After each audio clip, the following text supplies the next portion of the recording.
분석의 치료적 실용성이라는 주제는 아직 논란의 의지가 많다. 많은 사람들의 꿈의 분석을 정신신경학, 노이로제의 임상치료에 없어서는 안 되는 것으로 보고 있으며 심리적으로 의식과 맞먹을 만큼 중요한 기능을 가진 것으로 꿈은 평가되고 있다. 우선 이거를 우리가 같이 공부하기 전에 이 글 자체는 정신치료를 위한 일반 의사협회라는 곳에서 1931년에 융이 한 강연 내용이에요.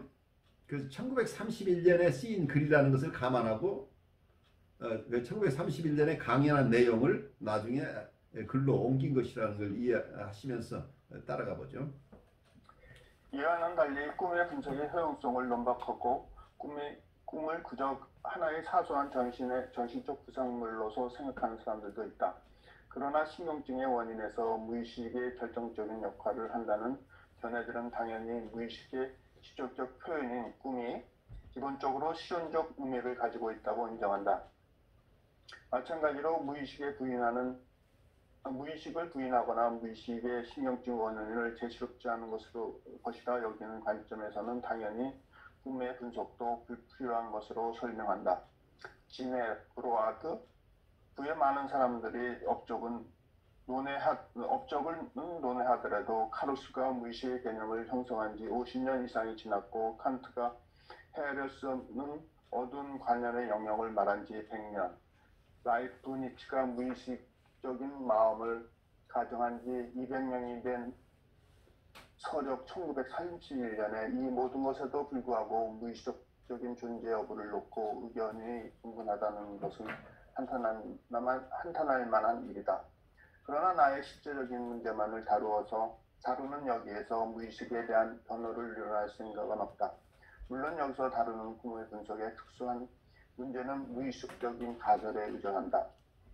무의식의 존재에 관한 가설의 지지가 없다면 꿈은 단지 자연의 유희이며 조각난 낯의 기억에 잔재가 없는 끝없는 뒤섞인 것에 불과하다. 꿈이 정말 그런 것이라면 꿈 분석의 실용성에 관한 토론을 받아들여질 근거조차도 없을 것이다. 오늘 이 주제는 오직 무의식의 인정이라는 바탕 위에서만 다룰 수 있다. 왜냐하면 꿈의 분석에 일행하는 목적은 무슨 사고의 훈련이 아니라 지금까지 무의식에 있었던 내용을 발견하고 의식화하는 일이기 때문이다. 그리고 그것은 신경증 치료나 그 해명에 매우 중요하다고 할 수 있다. 무의식의 가정을 받아들일 수 없는 사람에게는 꿈의 분석의 실현성 문제는 존재하지 않는다. 자, 여기서 좀 우리가 쉬어가면서 보죠. 어쩌면 라이프치히츠가 무의식적인 마음을 가정하는 게 이 융이 이 연설을 한 1931년에 벌써 200년이에요. 그러니까 그 뒤로 지금 융이 이 강연을 한 이후로 벌써 90년 정도가 됐죠. 그러니까 결국은 한 300년 전부터 이미 무의식에 대한 얘기들을 하고 있었음에도 불구하고 융이 1931년에 한탄한 게 그런데도 지금도 무의식을 인정할 것인지 안 할 것인지를 아직도 논의하고 있다는 게 한탄할 만하다고 융이 얘기했어요. 그런데 그 후로 90년이 지난 지금 어때요? 우리의 가설에 따라 무의식적 원으로서 의미가 있고 꿈의 무의식적 심리활동의 직접적인 표현을 할 때 꿈의 분석의 해석은 무엇보다도 과학적 입장에서 이론적으로 타당한 작업이다. 이러한 시도가 성공한다면 우리는 심리적 원인 구조를 과학적으로 통찰할 수 있다고 기대해도 좋을 것이다. 그 과정에서 경우에 따라 나타나는 치료 효과는 논의하고도 말이다. 그런데 과학적 발견이란 임상가에게는 기껏해야 치료 활동 중에서 얻는 다양스러운 부산물을 의미할 뿐이다. 그러므로 원인적 배경, 단지 이론적으로 통찰할 수 있다는 것만으로는 꿈에 임상적으로 적용하는 충분한 동기는 될 수가 없고 꿈의 분석의 실제 응용을 목적으로 한 적응증으로 더더욱 안 된다. 그건 의사와 이와 같은 해명성 통찰이 치료에 효과가 있다고 약속한다 해도 마찬가지이다. 그 경우에 의사는 꿈의 분석을 적용하는 것을 의사의 의무라고 강조할 것이다. 두루 알려진 대로 프로이드의 학파는 통찰과 해명, 즉 무의식적인 원인을 완전히 의식화하는 것이 매우 큰 치료의 의미를 갖고 있다는 입장을 계속 가져왔다. 우선 이와 같은 기대가 사실적으로 정당화되고 있다는 입장에서 보자. 그러면 이 경우에 꿈의 분석이 절대적이나 상대적이냐, 다른 방법과 연결해서 이루어질 수 있느냐 하는 것이냐, 또는 무의식적인 원인을 찾아내는 데 그것이 전혀 적합하지 않는 것이냐 하는 물음만 남는다. 이러한 물음에서 대한 프로이드의 답은 누구나 쉽게 짐작할 수 있다고 믿는다. 나는 그 해답을 다음 범위 안에서 증명할 수 있다. 꿈 가운데서 최초의 꿈, 즉 치료를 바로 시작할 때의 꿈은 중요한 원인적 요소를 분명하게 드러내는 경우가 흔히 있다. 여기서 우리는 꿈의 실용성을 위해 더없이 중요한 사실에 마주친다. 꿈을 꾼 사람의 내적인 상황을 묘사하는데 의식은 그 진실성과 현실성을 전혀 인정하지 않거나 또는 그저 마지못해서 인정한다는 것이다. 그는 의식에 앞서 앞으로 계속해서는 안 되는지 그 이유를 조금도 보지 못한다. 오히려 그는 야망에 실려 더 높이 가고자 하며 그의 무능을 부인한다. 그리고 그의 생애의 둔날 사건을 통해서 그 무능함은 너무도 분명하게 드러나게 되었던 것이다. 의식의 영역에서 우리는 언제나 그러한 경우 확신을 갖기가 어렵다. 과거력은 이렇게도 저렇게도 평가할 수가 있다. 마침내 한갓 병사도 원수가 되어서 원수봉에 배낭을 꽂을 수 있으며 가난한 부모의 많은 아들들이 최고의 성공을 거둘 수 있는 법이다. 이 환자의 경우에도 그렇게 되지 말라는 법이 어디 있는가? 내 판단이 잘못될 수도 있다. 내 추측이 그의 추측보다 더 나가야 할 이유가 어디에 있는가? 여기에서 꿈이 등장한다. 꿈은 내가 마음대로 할 수 없는 하나의 평명으로서 의식의 영향에서 배제된 무의식적인 정신 과정으로 나타나 꿈꾼 사람의 내적의 진실과 현실성을 있는 그대로 묘사한다. 내가 그렇게 추측하기 때문도 아니고 그가 그 현실을 갖고 싶어 해서도 아니며 다만 그것이 있는 그대로 묘사하라 한다. 그래서 나는 꿈에 일차적으로 생리적인 표면처럼 관찰하는 것을 원칙적으로 삼고 있다. 소변에서 당이 나오면 그 당이 소변에 있는 것이지 단백질이나 우로빌린이나 그 밖에 내가 기대하는 것에 더 잘 해당하는 다른 어떠한 것에 있는 것이 아니다. 그래서 나는 꿈을 진단적으로 응용할 수 있는 사실이라고 본다. 앞에서 짤막한 꿈의 사라는 꿈이 언제나 그렇듯이 우리가 기대하고 요구하는 것, 즉 원인을 찾는 것 이상의 것을 갖고 있다. 그 꿈은 그에게 신경증이 원인일 뿐 아니라 예우도 주었고 그 이상의 것도 주었다. 우리는 심지어 어디나 직접 치료로 하는 것인지 그 꿈을 통해서 알 수 있다. 우리는 환자가 전 증기압을 주는 것을 막아야 했다. 그것은 환자가 자신의 꿈속에서 한 말이 아니었던가. 우리는 우선 우리가 같은 시사로 만족하고 우리가 앞서서 제기했던 물음에서 꿈의 노이로제 원인을 해명하는지에 대해서도 고려로 돌아가기로 하자.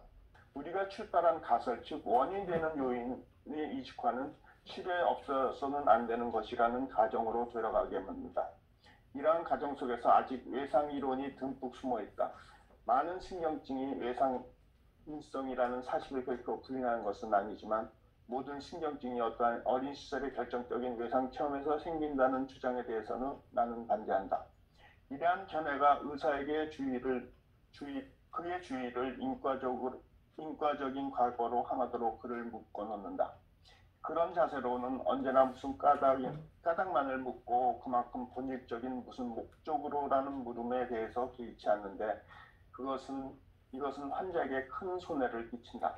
환자는 의사의 그런 과거 지향적 관심 때문에 직접적으로 중요한 것들을 철저히 소홀하면서도 빼놓는 수년 동안 생각할 수도 없는 어린 시절을 체험하도록 강요를 받는다. 이게 그 프로이드 어떤 임상 방법 같은 생각이 들었어요. 그렇죠. 프로이드의 이론을 너무 따라가 그 프로이드 이론도 초기 이론이 있고 후기 이론이 있는데 그렇죠. 프로이드의 초기에는 초기 트라우마 중심의 이론이었어요. 그렇지만 나중에 트라우마 이론을 벗어나요. 그래서 너무 모든 것을 왜 이렇게 생겼느냐, 너무 인과적인 측면만을 바라보는 거가, 그래서 뭐라고 할까요? 과거에 원인을 제공했던 어린 시절에 있었던 일들이 굉장히 중요하죠. 그래 진단을 위해서 필요하긴 하지만 거기에 모든 것을 매달려서는 안 된다고 하는 측면을 가지고 있죠. 그래서 무엇 때문에 왜라는 질문도 중요하지만 무엇을 위해서라는 질문도 굉장히 중요하다고 보고 있죠. 이 내담자는 왜 지금 이러고 있을까? 그런데 이분은 무엇을 하고 싶을까? 라는 두 가지 측면을 같이 볼 수 있어야 된다고 보죠. 그리고 모든 것을 트라우마라는 개념으로만 볼 수는 없다. 트라우마가 원인이 되는 경우 전쟁 이후에 많은 신경증 환자들, 전쟁 신경증 환자들이 생겨나죠. 그래서 트라우마가 주 원인이 되기도. 그런데 같은 전쟁을 겪은 사람들 중에도 모든 사람이 다 어떤 그런 신경증에 빠져드는 것은 아니기 때문에 이티알러지라고 우리가 얘기해 병인론으로 칠 때 트라우마를 절대적으로 모든 어떤 신경증에는 트라우마가 있다고 하는 것도 너무 인위적인 해석일 가능성이 있다고 지금 융이 보고 있어요. 그래서 어떤 프로이드도 나중에 성적 트라우마 이론을 가지고 처음 시작을 했죠. 자기 환자들을 돌보다 보니까 모두가 신경증을 걸린 사람들은 과거에 성적 학대가 있었다는 진술들이 계속 나오는 것. 그래서 모든 신경증 배후에는 성적 학대가 성적 트라우마가 있다라는 처음 이론을 고수하다가 나중에 본인도 정신을 차렸어요. 자기가 보는 환자가 다 똑같은 모든 사람이 이럴 수가 있을까? 그러면 어떤 면에서는 자기 가정 속에서도 에더퍼스 컴플렉스도 있고 성적인 이런 트라우마가 있었을 텐데 그러면 자기 가족도 다 신경증 환자인가? 이런 혼란 속에 빠지죠. 그래서 나중에는 성적인 트라우마 이론이 나중에 환상 이론으로 바뀌죠. 판타시 이론으로. 실제 어떤 이런 트라우마적인 어떤 성적 학대가 실제 일어나지 않더라도 아이들의 환상 속에서 그런 체험을 할 수도 있겠다. 그래서 실제 체험과 환상에서 일어나는 그 내적 세계 속에서 일어나는 어떤 체험들도 병렬로 보는 이런 쪽으로 이론들이 바뀌어 나가요. 그러니까 처음에는 모든 부모가 다 아주 신경증의 직접적인 원인을 제공한 것으로 이렇게 보던 것이 꼭 그런 것은 아닐 수도 있겠다. 그럼 환상은 어디에서 오느냐? 그런 판타시가 어디에서 오느냐 본다면 판타시를 보는 견해에 따라 다를 수 있겠죠. 멜라니 클라인 같으면 판타시는 어디에서 와요? 우리의 본능으로부터 이미 가지고 있다고 하는 거니까 외부 환경으로서부터 오는 게 아닐 수도 있다. 이렇게 되죠. 우리의 타고난 욕동이 발현하는 것이 환상으로 발현한다고 한다면 외적 대상인 부모의 어떤 실제적인 외부에서의 자극보다 내적 자극으로부터 발생하는 것이라고 이렇게 얘기를 한다면 부모하고 상관없는 것일 수 있는 거죠. 부모가 피해자가 될 수도 있죠. 그래서 이런 얘기들이 그렇게 쉽지 않은 얘기예요. 이 속에는 이제 판타시 이론으로 가면서 내적 세계에 대한 얘기들을 하게 되면 단순하게 트라우마가 외부에서 일어난 사건 거기에서 신경증이 온다 이런 단순한 도식이 성립이 안 되는 거죠. 그래서 조금 더 깊이 들어가야 되고 그런데 뭐라고 할까요? 클래식한 이론 쪽에서 너무 과거 집착적이고 진단적인 입장에 너무 깊이 들어가 버리면 치료 초기에 꿈을 분석하는 것도 치료 초기에는 그 꿈에 드러난 것들을 있는 그대로 잘 이해를 하면 진단하는데 큰 도움을 받는다는 걸 이해를 해요. 그렇지만 꿈속에는 그런 진단을 가져오는 부분만 있는 게 아니고 그 속에는 다른 여러 가지 의미가 같이 있다는 거죠. 그 속에서는 무엇을 위해서 왜 이 환자는 이러고 있는가 하는 측면도 있는 거예요. 왜 이분이 이렇게 힘든가도 있지만 왜 이분은 이런 힘든 것을 지금 힘든 삶을 계속하고 있는가, 이분은 이것을 통해서 무엇을 이루고자 하는가 또 볼 수 있겠죠. 그렇다면 이분 안에 이분의 심리 내적인 것들을 좀 더 광범위하게 봐야 될 필요성이 느껴지죠. 너무 원인 규명 쪽에서만 볼 부분이 아니고 그럼 치료는 어떻게 해나갈 것이냐, 치료의 방향을 설정한다고 할 때는 단순히 과거에 이러이러한 것 때문에 지금 힘들다는 것만 가지고 치료의 방향을 결정할 것이냐 하는 것을 생각하게 하는 거죠. 그래서 여기에 얽혀 있는 얘기는 굉장히 다양한 얘기들이 이 속에 숨겨져 있는데 융의 얘기를 좀 더 들어보죠. 최초의 꿈이 굉장히 중요한 적을 한다고 아까 말했는데 그 흔히 최초의 꿈은 놀랄만한 투명하고 분명한 형태를 갖추고 있다. 그러나 분석이 진행되면서 꿈은 곧바로 분명한 성격을 상실한다. 그런데 또 예외적으로 꿈이 분명한 성격을 갖추고 있다면 분석이 피분석자의 인격의 중요한 부분에 전혀 미치지 못하고 보아도 틀림없다. 대개는 치료를 시작한 뒤에 꿈이 곧 투명해지고 더 불명확해져서 그 해석을 아주 어렵게 만든다. 이렇게 어려워지는 또 하나의 경우에 따라서 의사가 그 상황을 실제로 전체적으로 조망할 수 없는 지경에 이르렀기 때문이기도 하다. 꿈이 투명하게 된다는 것은 순전히 의사의 입장에서 볼 때 주관적 확정이라는 사실이 이것을 증명한다. 이해하는 사람에게는 불분명한 것은 없다. 오직 이해 못하는 사람에게만 사물이 불투명하고 혼란스럽게 보인다. 꿈은 그 자체로는 물론 분명하다. 바꿔 말하면 꿈은 순간적인 조건 아래에 있어야 하는 그대로이다. 만약 우리가 치료 후기에 심지어 수년 뒤에 그 꿈을 되돌아보면 자기가 그 당시 얼마나 눈뜬 장님이었나를 생각하고 머리를 쥐어뜯는 경우도 많다. 그러나 만약 우리가 분석을 계속하면서 뜻이 분명히 보이는 최초의 꿈과 비교해서 눈이 뜨게 불명한 꿈을 만날 때 의사는 그것을 혼란된 꿈 또는 환자의 고의적인 저항이라고 나무라지 말아야 한다. 그것을 이제 막 시작하게 된 자신의 몰이해의 징조로 파악해야 한다. 환자를 혼란스럽다고 말하는 정신과 의사가 그것을 자기의 무의식의 투자로 인식하고 자기 자신이 혼란에 빠졌다고 말해야 하는 것과 같다. 굉장히 중요한 얘기죠. 환자가 혼란스러운 것은 환자 스스로가 혼란스러운 게 아니라 상담자가 혼란스러움을 투사하고 있을 수도 있다고 얘기를 하고 있어요. 왜냐하면 실제로 그는 환자의 특이한 태도 때문에 이해력이 혼란스러워졌기 때문이다. 게다가 자신의 몰 이해를 제때 통찰하는 것은 치료에 엄청나게 중요하다. 왜냐하면 환자에게는 그가 항상 이해받는다는 것 이상으로서 해로운 것은 없기 때문이다. 환자는 그렇지 않아도 의사의 신비한 능력에 의지하고 그렇게 함으로써 의사가 그의 직업적인 허영심에 빠지도록 함정을 만든다. 심지어 환자는 의사의 확신이 있는 깊은 이해에 글자 그대로 이주하여 모든 현실 감정을 잊어버리고 집요한 전이에 빠지게 되며 치료 성과를 지연시킨다.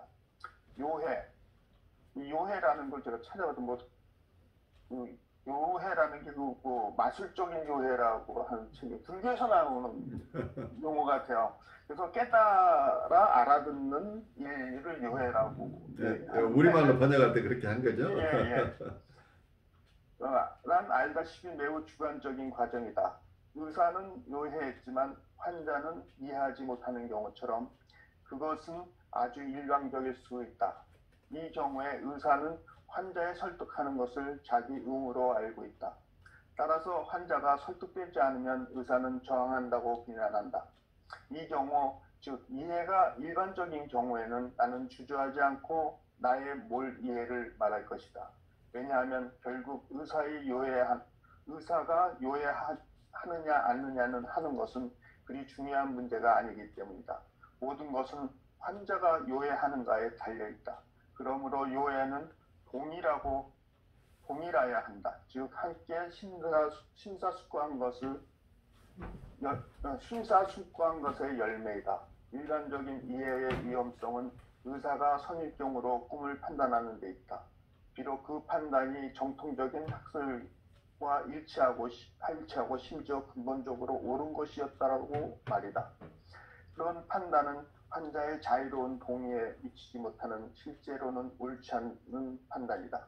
그것이 옳지 않은 이유는 그런 판단이 환자의 발전을 미리 예정함으로써 환자를 마비시키기 때문이다. 환자는 설교를 통해서 진실을 배워서는 안 된다. 그것은 오직 환자의 머리에 호소할 뿐이다. 환자는 오히려 진실로 향해 성장해 가야 한다. 그렇게 하여 우리는 그의 마음에 도달하며 우리의 호소는 더욱 깊이 그를 사로잡고 더욱 강하게 작용한다. 의사의 일반적인 해석이 단지 어떤 이론이나 그 밖의 선입견과 일치한다면 때때로 생기는 환자의 설득 또는 치유의 성과는 주로 암시에 근거하고 있다. 우리는 이에 대해 결국 착각에 빠져서는 안 된다. 암시의 작용 자체는 비난할 만한 것이 아니다. 그러나 그 결과는 너무도 잘 알려진 한계를 가지고 있고 성격의 자립에 부작용을 미치고 있어 장기적으로 보면 차라리 그것 없이 치료하고 싶어진다. 분석의 치료를 하는 사람은 그 치료가 의식화의 의미와 가치를 함축하고 있다고 믿는다. 근데 여기서 그 암시라는 부분이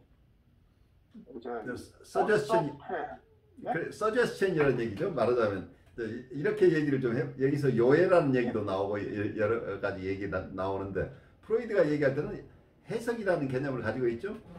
인터프리테이션을 하는데 의사가 이분의 무의식적인 상황을 이렇게 잘 설명하고 이분이 지금 잘 이해하고 못한 부분을 이해하면서 이걸 잘 설명해 주는 게 해석이라고 보통 얘기를 하죠. 인터프리테이션이라는 용어인데, 근데 인터프리테이션이라는 용어를 조금 두 가지로 봤으면 좋겠어요. 좀 쉽게 얘기를 해서 여러분이 프리헤드폰 환자를 만날 때는 항상 해석을 하시나요, 안 하시나요? 해석을 잘 안 하고 있죠. 그때 해석은 내가 이해한 바를 내담자에게 전달하는 것을 해석이라고 이해할 때 그 해석을 하고 있지 않아요. 그렇지만 내담자는 왜 이런가에 대해서 우리는 끊임없이 탐색을 하죠. 내 마음 속에서는 이분은 이것 때문에 지금 이렇게 힘든 거야. 우리의 마음의 심증이 형성이 되죠. 이 심증을 우리가 의사가 가진다는 얘기죠. 그런데 이 심증이 다 옳다고 믿지 말아야 하는 얘기죠. 내담자가 동의할 때만 이것이 의미가 있다는 얘기죠. 그래서 일방적인 해석, 그러니까 내담자의 동의가 잘 되지 않는 내용을 해석이라는 이름으로 자꾸 내담자에게 전달한다면, 그러니까 내 심증 자체를 가지는 것은 누구나가 그 분석가는 분석하는 사람이에요. 그래서 여러분들이 한마디 해석을 하지 않더라도 내적 분석이 계속된다고. 내적 분석이라는 게 더 심증 형성 과정이죠. 왜냐하면 내담자를 이해하기 위해서는 끊임없이 내담자의 심리 상태를 우리가 언더스탠딩 하고 싶어 하죠. 왜냐하면 내가 이해를 해야 이분을 도와줄 수 있기 때문이죠. 그 이해해가는 과정에 어떤 마음속에 하나의 가설, 하이파토시스를 세우는 거죠. 여러분 논문 쓰는 것하고 똑같아요. 논문 쓸 때, 정신분석의 논문을 쓸 때는 우선 하나의 가정을 먼저 세우죠. 하이파토시스를 세우고, 그리고 임상현상 속에서 이 하이파토시스, 이 가설대로 어떤 심리 현상들이 출현하는지를 보는데, 그 가설이 틀리는 경우에는 다시 새로운 가설이 필요한 거죠. 이만큼 우리가 임상을 한다고 하는 것은 상담자가 내담자에 대한 여러 가지 심증을 가지고 보지만 이거 자체가 하나의 해석이라고 얘기할 수 있죠. 우리 마음속에서는 계속 해석하는 사람이에요. 분석가는 해석하는 사람이에요. 끊임없이. 그렇지만 외부적으로 해석을 다 사용하는 것이라는 것하고는 달라요. 보통 우리가 내담자에게 주는 해석을 보통은 해석이라고 얘기를 하죠. 그렇지만 그 해석 이외에 자기 상담자가 끊임없이 내담자를 이해하려고 하는 이 마음 속에서 얻는 언더스탠딩이 이게 해석이에요. 또 하나의 해석이 내적 해석, 외적 해석이라고 구별을 해보죠. 그래서 이 내적 해석을 너무 신뢰해서 외적 해석을 함부로 계속 하게 되면은 상담자, 내담자 입장에서는 이 동의되지 않는 것이 강요되는 입장이 된. 그러면 내담자는 어때요? 상담자를 이상화하고 싶어해요. 그래서 선생님 말이 다 맞아요. 그래야 희망이잖아요. 내 의사가 잘 알아서 나를 충분히 이해한다고 내가 믿어야 환자는 자기가 나을 수 있다는 희망을 유지할 수 있죠. 여러분이 의사를 못 믿는다면 비극이죠. 그러면 자기가 나을 수 없다는 절망에 빠진다. 그래서 의사가 하는 얘기는 서제스션이 되어버리죠. 암시가 된다. 너는 이런 거야. 그러면 많은 경우에 일시적으로 내담자는 그게 옳겠지 하고 이걸 가져간다는 얘기. 선생님이 맞습니다. 이렇게 되는데 경우에 따라서 일시적으로 효과가 있지만 만약에 그 언더스탠딩 이 서제스션 자체가 틀릴 경우도 있을 수 있겠죠. 그렇다면 장기적으로는 도움을 되는 게 아니고 오히려 바른 언더스탠딩을 하는데 장애가 될 수도 있죠. 근데 이런 관계를 지금 융이 설명해내고 있다고 이해하면서 가보죠. 여기서 내담자가 함정을 만든다는 그게 그건 것 같아요. 바로 그거죠. 왜 그러면 맞습니다. 그렇죠. 이해한다고 하면은 이제 상담자는 내가 하는 어떠한 해석이나 그런 생각들이 잘 전달되고 있구나 하는 생각을 갖게 되는 그런 부분을 아닌가 하는 생각이. 그게 이제 함정이 되는데 이게 묘하게 어떤 역전이 문제가 되느냐면 내가 오히려 상담자가 내담자로부터 지지를 얻고 있는 거죠 지금. 그렇죠. 예. 상담자의 자기애적인 욕구가 채워지는 과정이에요. 그래서 내담자들은 선생님이 옳습니다. 선생님 훌륭합니다. 선생님 때문에 큰 도움을 받았습니다. 이 얘기만에 내가 심취해 있다고 한다면 내 나르시시즘을 채워주는 재료로 내담자가 사용될 가능성이 있다는 얘기야. 내담자들이 정말 고맙고 정말 잘 이해해서 이렇게 얘기하는 경우도 있지만 내담자는 어때요? 내가 만난 이 상담자마저 나를 이해하지 못한다면 나는 절망이야. 그런 입장에서는 마지막에 정말 안 된다고 하기 전까지는 선생님이 훌륭합니다. 맞습니다라고 용비어 청가를 외울 가능성이 있다는 얘기예요. 근데 우리가 그 용비어 청가에 심취해 있다가 나중에 보면 아무것도 남지 않을 수도 있는 거죠. 나중에 정말 이게 허상이라고 한다면 저항이 심해지면서 내담자가 제가 지금까지 립서비스 했지만 정말 안 되네요 하고 떠나버릴 수도 있잖아요.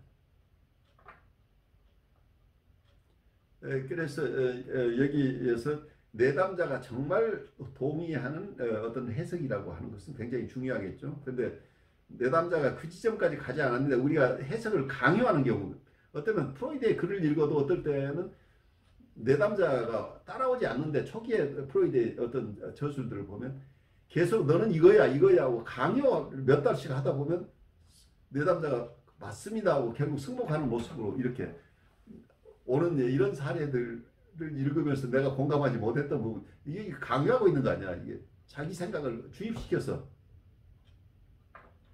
내담자가 거기에 동의하도록 억지 동의를 하도록 만들어내는 것 같은 어떤 케이스들도 초기에 있었던 것으로 보여요.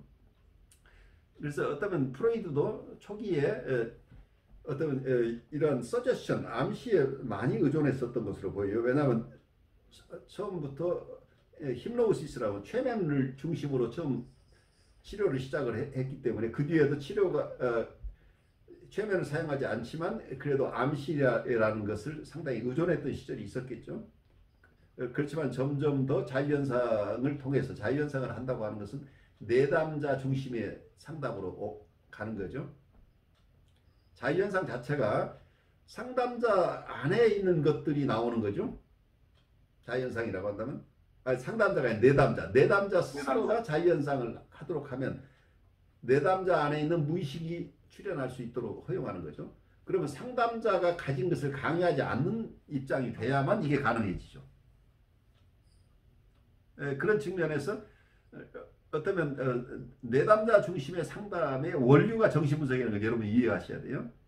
라저리언이나 이런 이후에 상담자 중심의 상담이라고 하는 것이 새로 출현하는 것이라고 생각하시지 말고 원래 정신분석의 진수가 그동안 테크니컬 기술적인 측면에서 잘 이해되지 못하고 그 부분이 중점적으로 어떤 중요도를 잘 인식하지 못하는 많은 치료자가 있어서 그 후학 중에 어떤 분들이 이게 중요하다고 다시 강조한 것일 뿐이지 정신분석 자체가 원래 내담자 중심의 상담이에요. 내담자 중심의 상담이라는 것은 무엇을 보면 정확하게 알 수 있는 자유현상을 중심으로 초기의 이론 발달 과정에서 자유현상 중심의 기법이 발달했다고 하는 것 자체는 자유현상은 내담자의 것이기 때문에 내담자의 자유현상이 잘 되도록 보장해주는 상담자는 이분리 호버링 어텐션을 준다고 얘기를 하죠.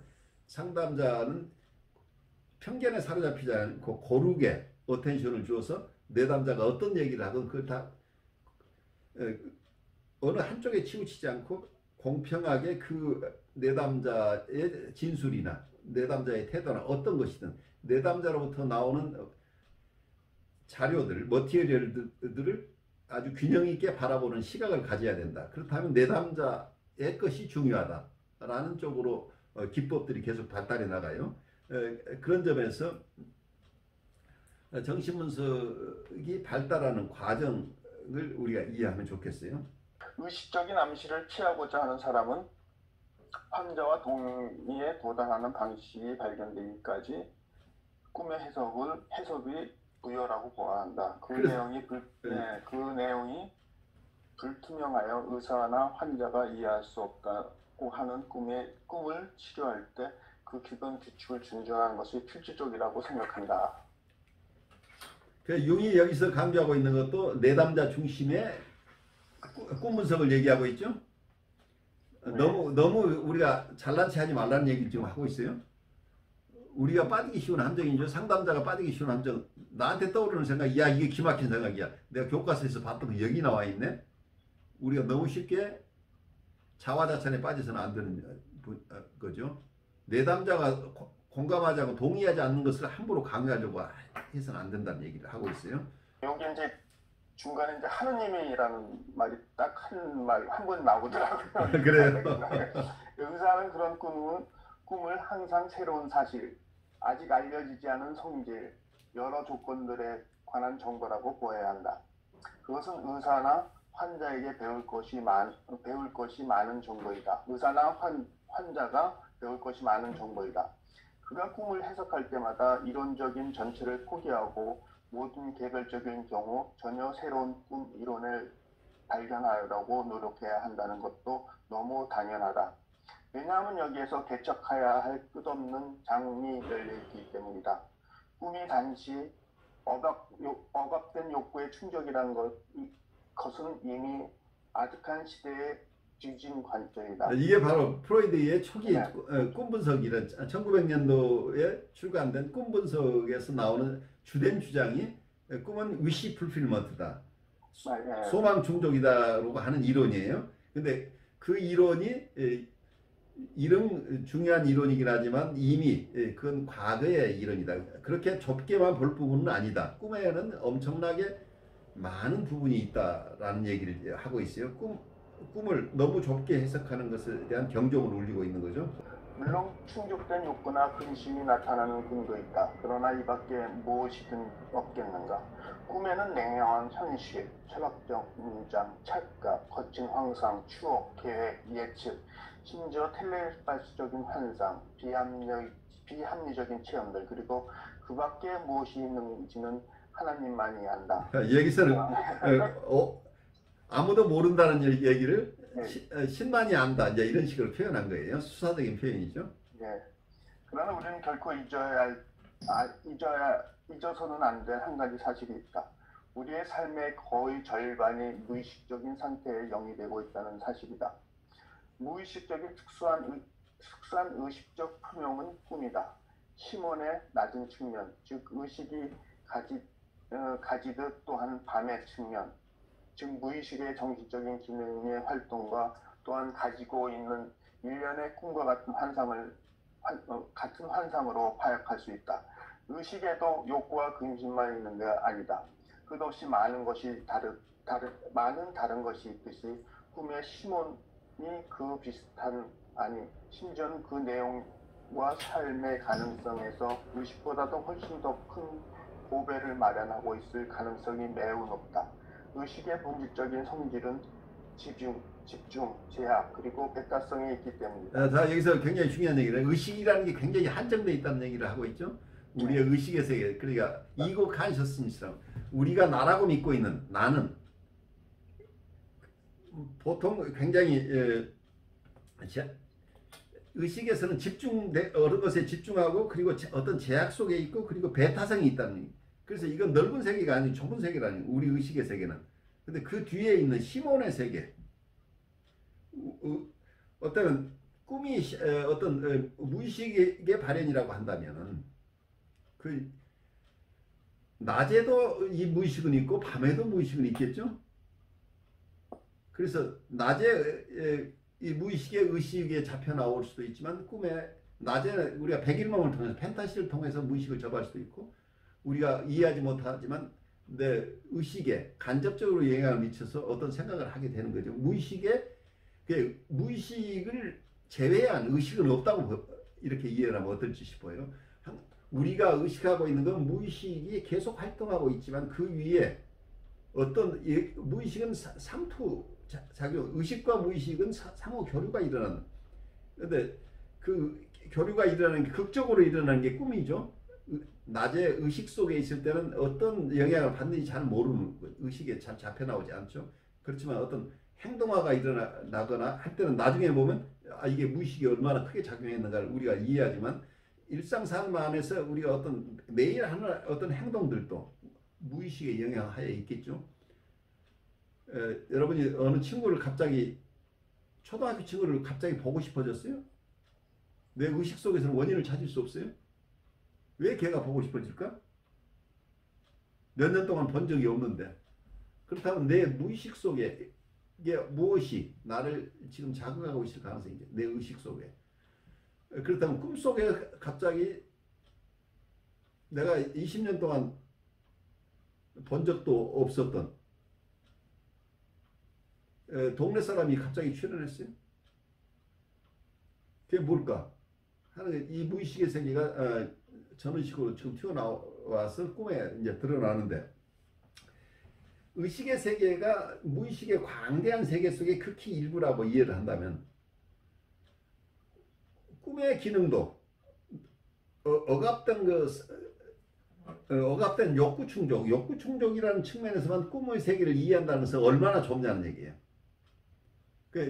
우리가 꿈속에 출현하는 것이 무의식의 세계라고 한다면 무의식은 광대무변하다고 한다면 그 속에 출현하는 것은 엄청나게 다른 것들이 있을 수 있다는 얘기예요.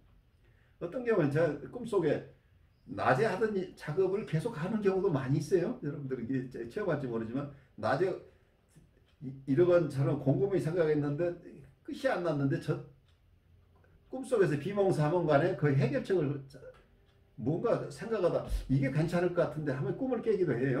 그래서 이 무의식이 낮에만 작용하는 밤에도 연속적으로 작용하기도 하고 어떤 데이터 프로세싱을 하기도 하고 또 어떨 때는 도저히 이해할 수 없는 어떤 영감을 얻기도 하고 내가 평소에 내 의지를 사용해서 예측하려도 잘 예측이 되지 않는 것이 어떤 미래의 것이 예측으로 드러나기도 하고 그래서 우리가 의식 속에서 무의식의 세계를 잘 이해하지 못하는 것만큼 꿈에 드러나는 것도 우리가 쉽게 이해할 수 없는 것이라는 것을 우리가 겸손하게 받아들여야 되죠. 우리가 우리 무의식을 다 알 수 없는 것처럼 꿈에 드러나는 것도 쉽게 알 수 없다. 너무 인지적으로 지적으로 꿈을 다 분석해낸다고 하는 것 자체가 위험하죠. 그래서 상담자가 자기의 꿈 분석을 정당화해는 글을 꿈 하나를 가지고 100페이지를 쓴다고 해서 그것이 꼭 옳다고 얘기할 수 없어요. 내담자의 동의가 필요한, 내담자가 수많은 어떤 꿈 분석이라고 한다면 어떤 내담자의 어떤 무의식을 만나는 지점일 가능성이 있기 때문에 상당히 신빙성이 높아지는 거죠. 그게 절대적인 것은 아니지만, 그래도 자기 혼자만 가지고 있는 언더스탠딩이라고 하는 게 얼마나 맞는지 우리가 잘 알 수 없죠. 그런 점에서 어떤 면은 우리가 의식 중심의 내담자 이해나 꿈에 드러난 것을 상담자 중심으로 꿈에 드러난 것만을 가지고 판단하는 것이나 다 위험하다는 얘기를 하고 있죠.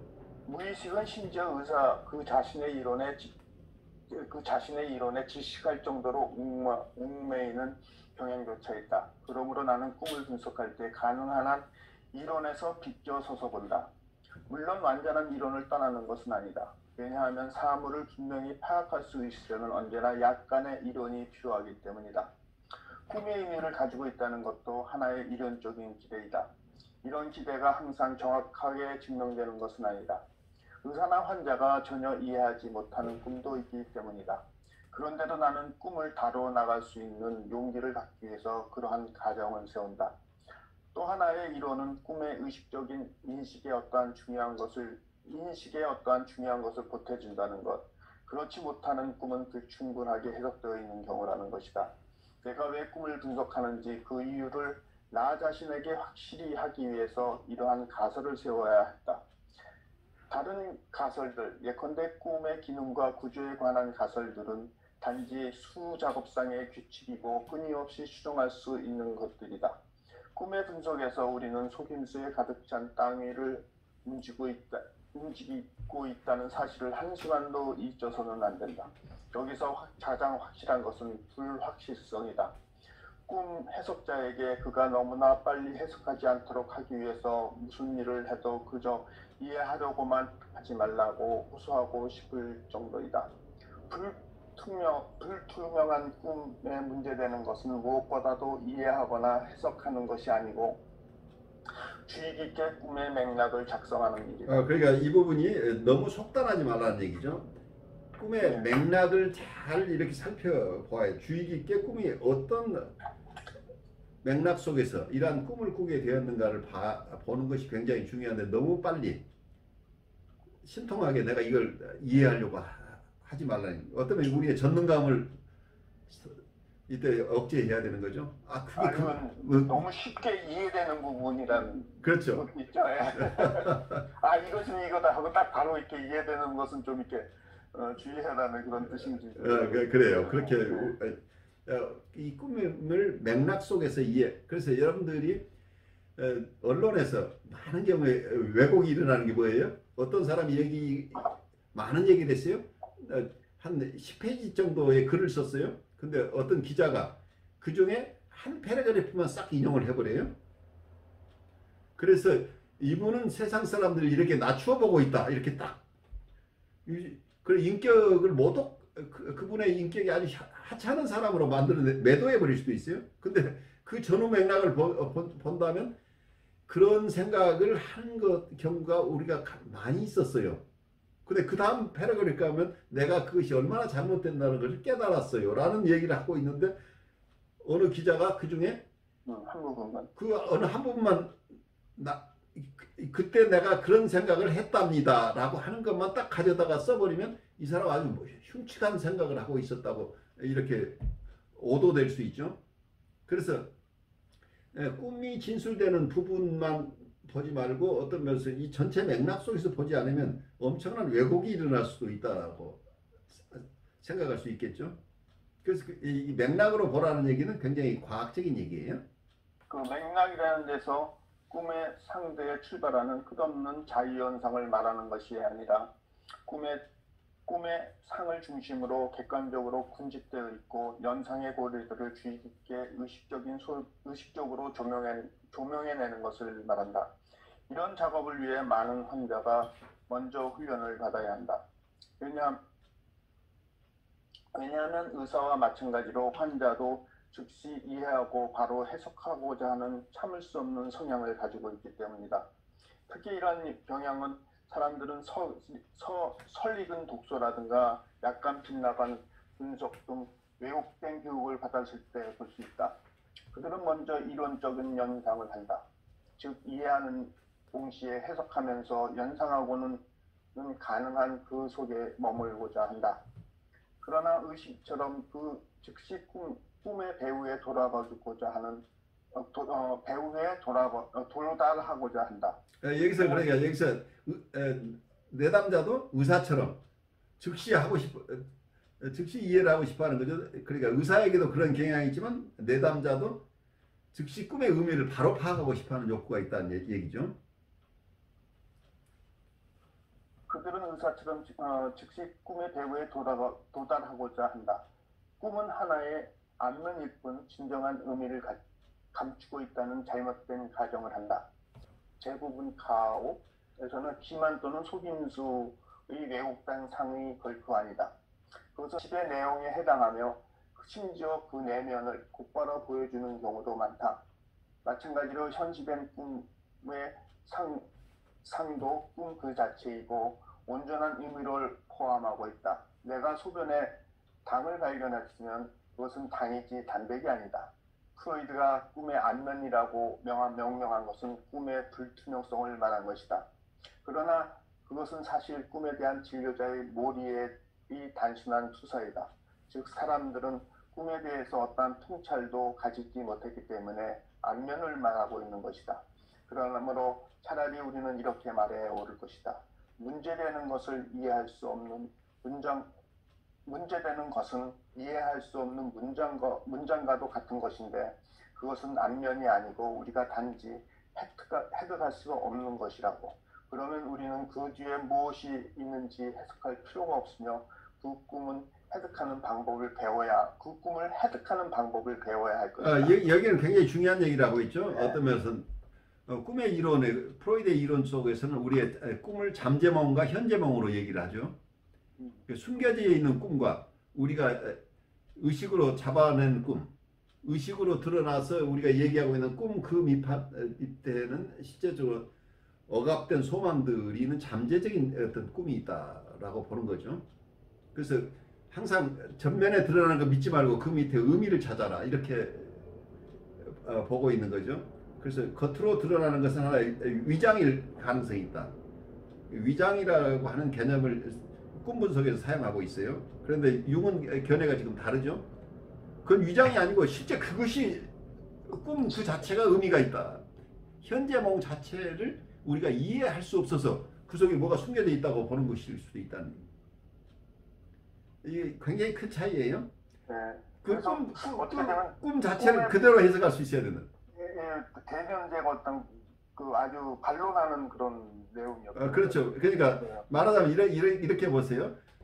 꿈에 봤는데 꿈에 드러나는 것 자체가 지금 그대로 잘 이해하는 사람이 보면 바로 알아들을 수 있다는 거예요.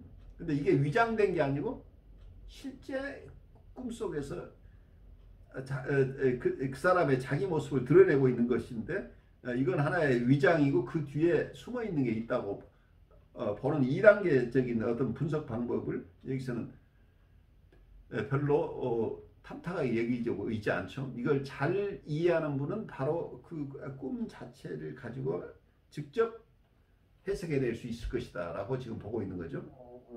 그 접근 방법에 큰 차이가 있어요. 그래서 맥락을 통해서 이렇게 보면 그게 잘 드러날 텐데 너무 이런 맥락보다는 어떤 것에 지금 드러나는 것에 배후에 있는 것, 뒤에 있는 것이 무엇인가로 바로 접근하려고 하는 태도가 어쩌면 합리적인 태도가 아닐 수 있다고 하는 이게 융의 주장이에요.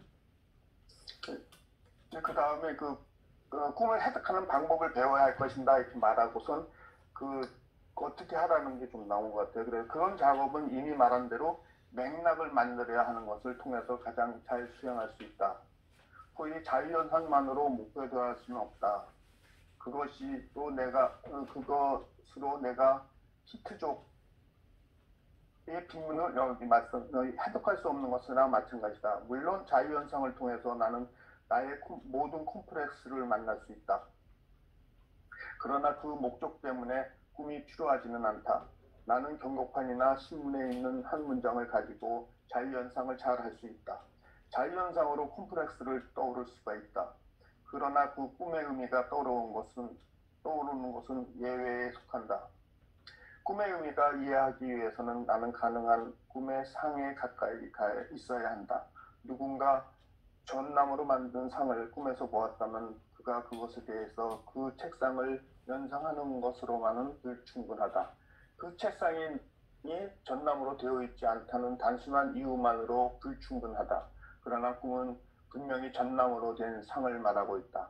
만약 꿈이 꾼 사람에게 더 이상 연관되는 것이 없다고 가정한다면 그 연상의 막심은 객관적인 의미가 있다. 왜냐하면 그것은 꿈의 이미지 근처에 특히 우리가 의심스러운 생각을 하게 만드는 알 수 없는 비밀이 지배하고 있다는 사실을 시사하고 있기 때문이다. 보통 같으면 전나무상에 수십 개의 연상이 있을 텐데 아무것도 없다면 의미가 있는 것이다.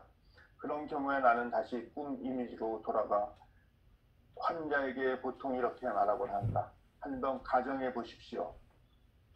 내가 전나무라는 상이라는 말이 무슨 뜻으로 도대체 모른다는 말입니까? 그래서 내가 그 대상이 무엇인지 이해할 수 있을 때까지 그 대상과 자연사를 기술해 주십시오.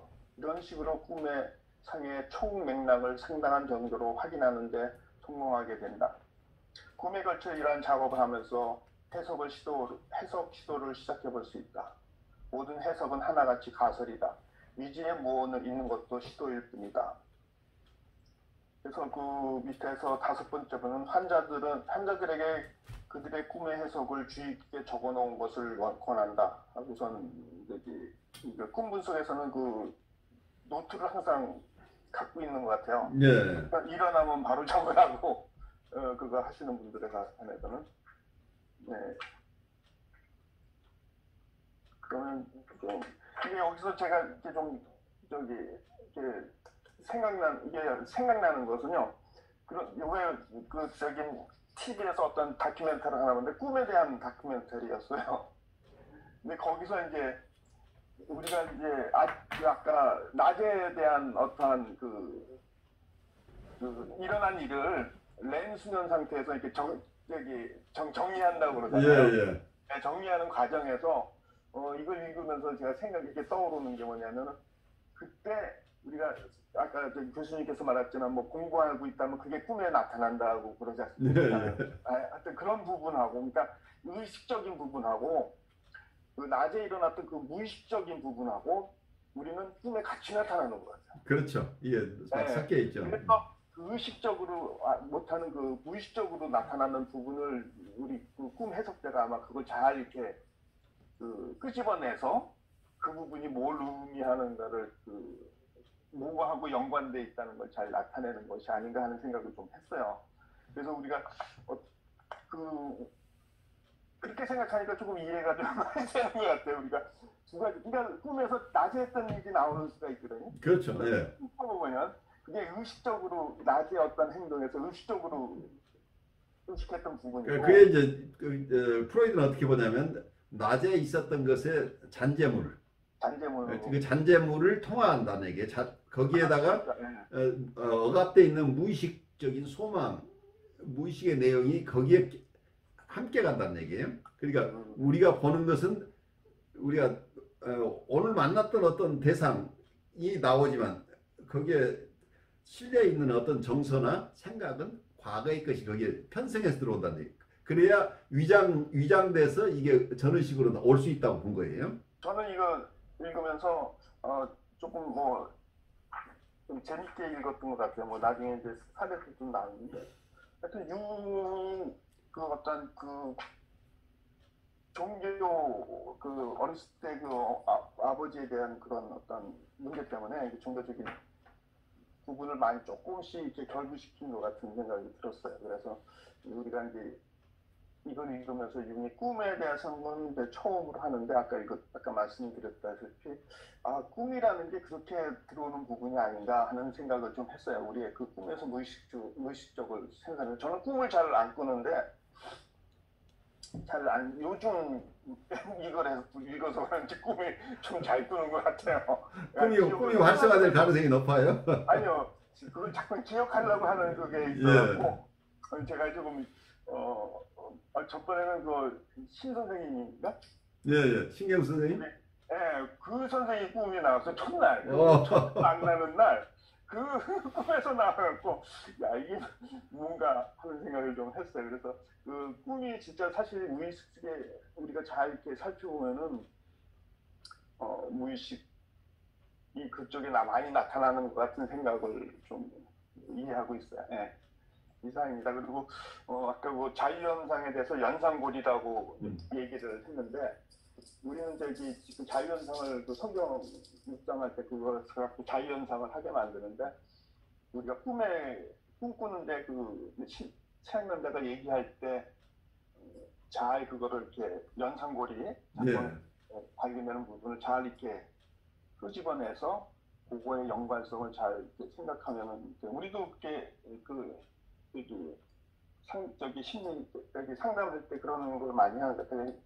그 성경을 갖고 묵상하고 그것을 자유현상 시키는데 그 자유현상이 그 성경에 같은 똑같은 거기에 나온 부분이 아니라 거기서 이렇게 자유스럽게 생각하는 부분을 갖다가 자꾸만 고리를 자꾸 이렇게 연관시키거든요. 네. 그런 부분이랑 같다고 생각이 좀 들었습니다. 네, 아주 오늘 수고 많으셨어요. 굉장히 많은 것이 함축되어 있는 내용을 중요한 부분을 잘 짚어서 설명해 주셨고 또 우리 나머지 학우들도 좀 나누시죠.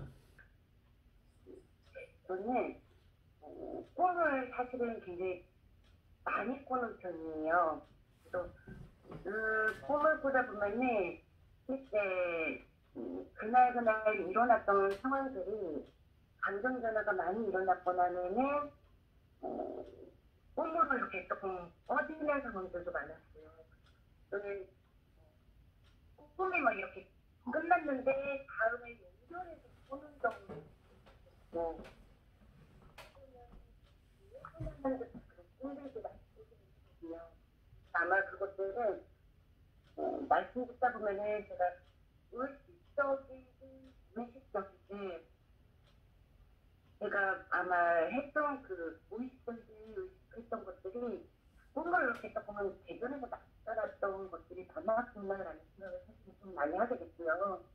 오늘 그렇게 조금 깨달은 거는 본의 아니게 어쩌면 제 감정의 정서를 내 남자한테 어떤 주제로 역전일을 쓸 수 있었겠구나라는 생각을 조금 하게 됐어요. 그런 생각도 지금 많이 했고요. 저희 역전의 감정을 내 남자에게 다시 또 전이시키는 이런 상황을 발생하지 않게끔 좀 객관화시켜야겠다, 감정을. 이 부분이 아마 오늘 제일 큰 저한테 깨달은 것 예, 그래요. 아주 좋은 통찰을 가져가셔서 다행스러워요. 예.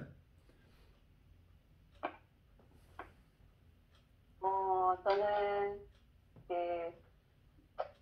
궁금해요. 우리 지금까지는 이제 프로이트나 또 뭐 이렇게 융의 꿈 분석은 아직 이제 시작이잖아요. 그렇죠. 예. 예, 융은 어떻게 꿈을 해석하고 꿈을 바라보는가에 대해서 이제 시작을 했는데 그것에 대해서 어떨까 궁금해지고 있고요. 저도 이제 정원 목사님 말씀하신 것처럼 저도 뭔가 이렇게 내 어떤 그 마음의 그 변화가 이렇게 좀 척척하게 변화될 때 꿈을 잘 꾸더라고요. 네, 그렇죠. 예. 그래서 이제 꿈을 막 너무 즉각적으로 너무 이렇게 빨리빨리 해석하지 말라고 그러는데 근데 요즘에 그러니까 모르겠어요. 그러니까 꿈을 꾸면은 뭔가 이렇게 연결되는 지점이 있긴 있더라고요. 네, 그러니까 예. 왜 꿨을까? 왜 이게 꿈에 나타났을까라고 하면 나의 어떤 그 최근의 일상생활을 이렇게 탐색해 보면 아 그래서 그랬구나라는 것이 있지만 아마도 아까 이제 우리 유 선생님께서도 말씀하셨듯이 그 깊은 그 의식에서 침잠에 들어간 의식에서 무의식으로 들어간 것도 있지만 실은 저 밑에 있는 어떤 그 무의식에서 올라온 것들이 또 있겠구나라고 생각을 하니까 너무 가볍게 획 하고 해석하고 지나갈 거는 아니구나라는 생각을 다시 하게 되는 것 같아요. 그래서 궁금해졌어요. 우리 저기 막 적으라고도 하고 이제 어떻게 그 저기 융은 그 꿈을 다루는가에 대해서 앞으로 좀 기대되고 좀 호기심이 생기는 것 같아요. 그래요. 진짜 여러분들 호기심이 굉장히 중요하죠. 그래서 어느 쪽에 공부를 하건 그쪽에 나오는 내용들을 호기심을 가지고 대한다고 한다면 우리가 얻는 게 훨씬 커져요. 그냥 아까 얘기대로 냉정한 의사처럼 이렇게 지식으로 얻으려고 하시지 마시고 우리가 융과 공감해 가면서 지금 융의 내적 세계, 융의 사고나 융의 영성을 우리가 이해하려면 우리의 내성, 레트로스펙션이라고 할까요? 우리의 성찰하는 것을 가지고 상대방을 담아내야 되죠. 그래서 우리의 성찰이 우리가 성찰하면서 우리를 이해하는 것인데 공감이라고 하는 것은 다른 사람을 나의 성찰하는 능력을 가지고 이해하는 거죠. 그래서 나의 성찰을 외부 대상을 내 자리에 놓고